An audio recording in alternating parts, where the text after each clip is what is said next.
Hey guys, we're going to show you inside one of our Ableton Live 11 courses today. As you can see, we've got our course player here. We can click play. You can change the speed and the quality of each lecture.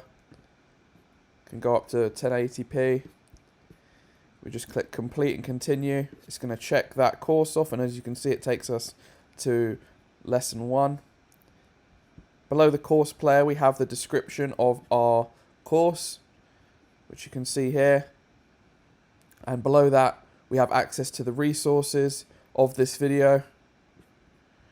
We're going to go complete and continue, and as we tick them along, as you can see, we get a percentage of completion within this course. Here we have another video. Just going to click complete and continue and work our way through these videos. And if we click play and unmute our browser, change the parameters of the group differently. So yeah, very interesting. And we can make a new one if we wanted different variations. So here we are, guys, talking about variations and the 808 drums core kit. So you can full screen this by clicking here as well, and you can collapse the curriculum also by clicking up here. That's a brief video of what to expect inside the course. You can also search by lesson title. So if I was to open this and type in, for example, if I wanted to learn how to make house music, we get the section, how to make a track in a day, and we've got videos on finishing a house track. If we wanted to make a tech house track, we would just click on this video, and it's going to shortcut us straight to lecture 26, which we can see up here, and it skips along. And you can collapse and open these. This is everything that's included in the course. Loads of sections. And we're just going to press play on this. Hello guys, welcome to Pulse, and we're going to try and make a tech house after party track in 15 minutes, so let's go. And that's it, guys. If you want to see inside the course, make sure you enroll for free in the preview, or you can buy the course and get access to absolutely everything as a lifetime. So thank you guys for listening. I hope this all made sense. We're now going to go into a video of one of the lectures, and I'll see you inside the course. Really excited to have you in there, and just absolutely buzzing for you to get your way through the course and finish all of the course lectures. So thank you guys for listening, and watch this next tip, and I'll see you in the course after you enroll. Peace. Hello guys, welcome back. We're going to be talking about EQ today. I hope you guys are enjoying the course. I'm putting my blood, sweat and tears into it. We're going to be looking at EQ. So EQ stands for equalizer. To access EQ, you go to the search bar, type in EQ8 or EQ, and then you can go all results, or you can click on audio effects. There's presets. We just like to go for the top one, the default. Drag it onto your audio effects rack, and we can begin to EQ the sound.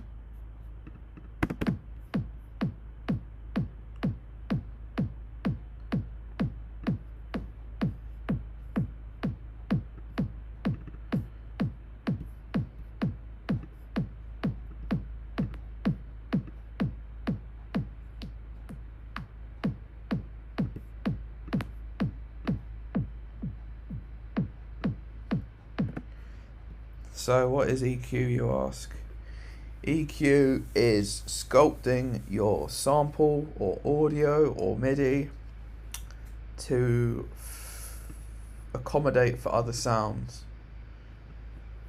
In a mix, you're going to have your low end, which is your bass and your kick. In the mids, you're going to have your toms and guitar, and in the highs, you're going to have your maybe some synth work, some piano, maybe some vocals, maybe some strings. So high frequency stuff like, oh, that's high frequency, or it's low frequency.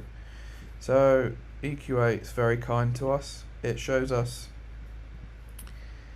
the frequency spectrum behind the EQ. So this is the frequency of the kick. You can see there's a bit of low end, a bit of muddy here, some highs which we might want to get rid of to warm up the sound and create like a thumpy thuddy kick. We can quickly layer new kicks on top of that to accentuate the sound. So I'll just duplicate this, and now we've got a thumpier, thuddier kick. Sounds awful in my opinion. I like the one layer, but it's up to you whatever you guys want to go for. It's totally up to you. So yeah, the purpose of EQing really is to create space for other instruments in the mix, or if you don't want the low end of an element like a kick, you just get rid of it like this. Sometimes I like to cut the low end out of a synthesizer, anything below it 100 Hertz. Down here is the Hertz frequency. So I like to cut the low end out of a synthesizer, or if I've got a bass, I'll take a notch out of 100. I always use detractive EQ, I never use additive EQ. If you have to add to a sample, it's not the right sample for you. It's all about sample selection, get great quality samples, stand out from the rest, be original, and work hard on cultivating your sound and improving your skills. This course should help you do a lot of that.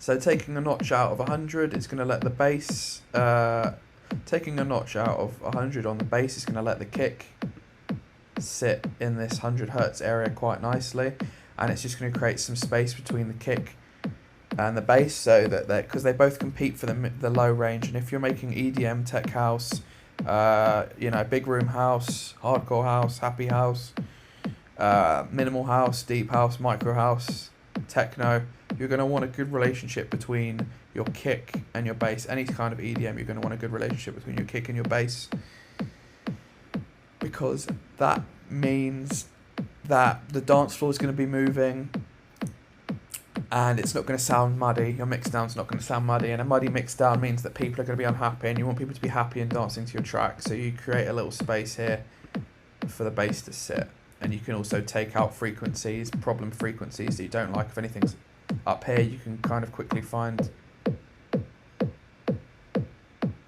problem frequencies. So if I was to add, you can do additive EQ if you want. It just add a bit of body. But I rarely add. I always detract. That's just where I am in my musical production journey at the moment.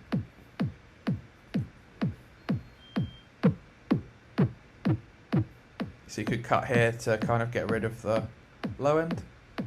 And yeah, so I'm making it. Yeah. So that's the EQ tutorial. I hope you guys enjoyed. Have a great day.